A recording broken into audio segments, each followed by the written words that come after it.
Olá, meu nome é Marcelo Pedrosa, sou professor do IFRJ, Instituto Federal de Educação, Ciência e Tecnologia do Rio de Janeiro, e estamos aqui para apresentar mais um vídeo para o canal Química Orgânica é Vida, e que também vai estar disponível na nossa plataforma de Química e Análise Orgânica, chamada plataforma Analor.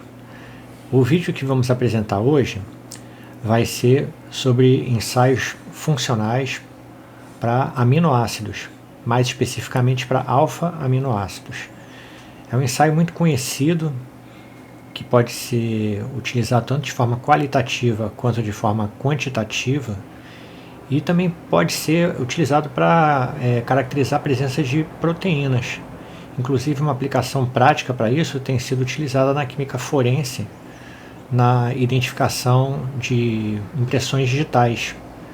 A gente vai apresentar aqui nesse vídeo de hoje a realização desse ensaio nos laboratórios da nossa instituição, IFRJ, com alguns alunos que fazem parte desse projeto, no caso as alunas Esther, Charize e Luna, e vamos apresentar aqui os resultados que a gente obteve e comentar alguns deles, falar um pouquinho sobre essa reação, ok?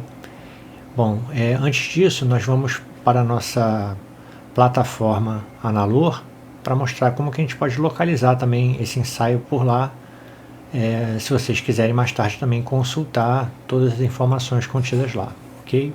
Então vamos lá. Bem, estamos aqui agora na plataforma Analor e vamos localizar aqui na plataforma o ensaio para aminoácidos que a gente comentou na nossa introdução. Então estamos aqui na página inicial. Na página inicial nós temos os botões que nos encaminham para as principais seções dessa plataforma, né? Então aqui em grupos funcionais, a gente vai em aminoácidos, está aqui localizada na primeira coluna, na penúltima linha.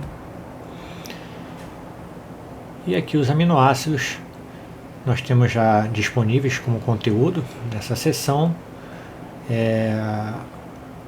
Análise funcional e derivados, né? Em que tipos de derivados químicos a gente pode transformar um aminoácido para posterior caracterização dessas substâncias.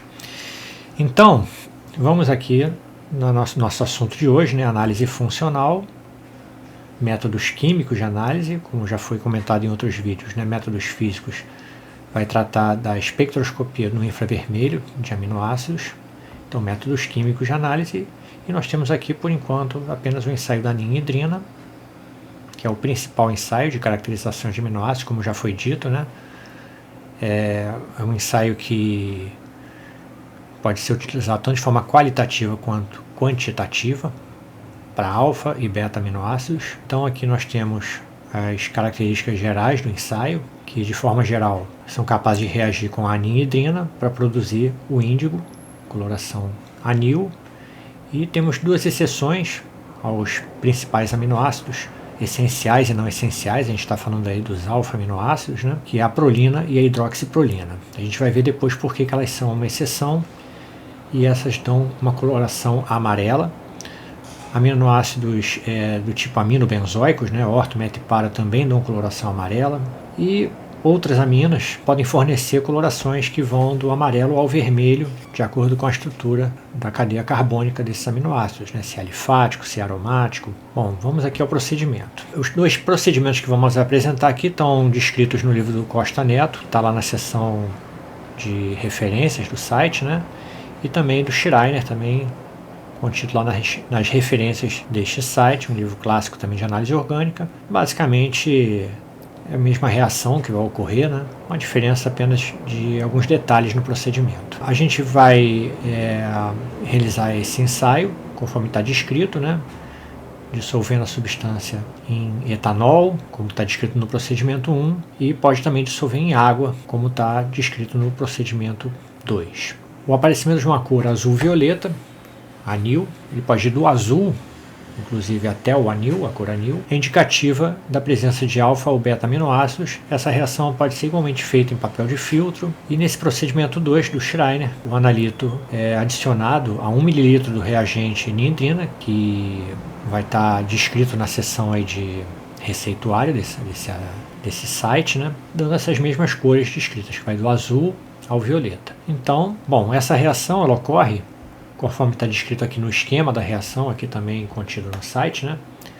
Onde a anhidrina reage com o alfa-aminoácido, uma reação de adição a carbonila, né? Isso aqui está na forma de hidrato, mas em equilíbrio com a sua forma carbonilada, né? Uma reação de adição, formando esse produto de condensação aqui com a primeira unidade de anhidrina, depois eliminando aldeído e gás carbônico. Ele pode reagir agora com uma segunda unidade de anhidrina, formando esse produto final bastante conjugado de coloração azul-violeta. Para que a reação, para formar essa espécie de imina com a primeira unidade e depois com a segunda unidade de anhidrina, só é possível se eu tiver o grupo amino livre, né, na forma de uma amina primária, NH2. E aí a gente vai entender por que a prolina e a hidroxiprolina são exceção a essa regra dos aminoácidos essenciais e não essenciais, né? Porque elas apresentam esse grupo amino na forma de uma amina secundária. Então não tem como formar essa imina e não tem como acoplar uma segunda unidade de anhidrina. E a formação desse produto vai ter uma absorção no visível, num comprimento de onda menor, que cai na região do amarelo. Então, dito isso, vamos realizar o procedimento laboratório e apresentar a vocês os resultados, ok? Então, até lá. Bom, estamos agora aqui no laboratório, estamos aí apresentando todos os aminoácidos que a gente utilizou para realizar esse ensaio. Estão aí passando na tela. Além desses, ainda foram utilizados o ácido aspartico, o triptofano e a histidina, que não vão aparecer aí na imagem. Então, de todos esses aí, né, a gente vai apresentar apenas dois nesse vídeo, que é o da glicina, esse primeiro que está sendo feito, e com a prolina, que vai apresentar um resultado diferente dos demais, conforme a gente já falou anteriormente. Todos os outros vão apresentar resultados praticamente idênticos ao da glicina, então não há necessidade de repassar aqui, já que será o mesmo procedimento. Então aí a glicina dissolvida em uma quantidade mínima de água, e agora adicionado o reagente ninhidrina, está aí sendo adicionado, e já podemos observar, mesmo antes do aquecimento, já o início de um aparecimento de uma cor anil, azul anil, mas com o aquecimento essa reação se acelera e rapidamente essa cor aumenta a sua intensidade, conforme esse esquema de reação que foi apresentado aí na tela. A segunda reação que vamos apresentar vai ser feito com a prolina, que é o único desses aminoácidos que não tem o grupo NH2. Se apresenta na forma de uma amina secundária e, portanto, não tem como formar aquele produto apresentado na reação anterior, onde duas unidades de anhidrina são acopladas à estrutura, formando aquela coloração anil. Então vamos aqui adicionar da mesma forma o reagente anhidrina, após a prolina ter sido dissolvida também em água, adicionado o reagente anhidrina. A reação ela é um pouco mais lenta que a anterior, então você vê que a cor ainda não aparece ainda no tubo, mas com o aquecimento essa cor vai poder ser observada. Coloração amarela, que ocorre da anhidrina com a prolina e também com a hidroxiprolina, dois aminoácidos onde a amina é uma amina secundária. Todos os demais ensaios realizados apresentaram resultados semelhantes ao do obtido com a glicina, conforme a gente pode ver aí, após todos os ensaios terem sido realizados, apenas a prolina apresentando a coloração amarela, todos os outros apresentando cores que variam aí do azul ao azul violeta. Então, era isso que tínhamos para apresentar.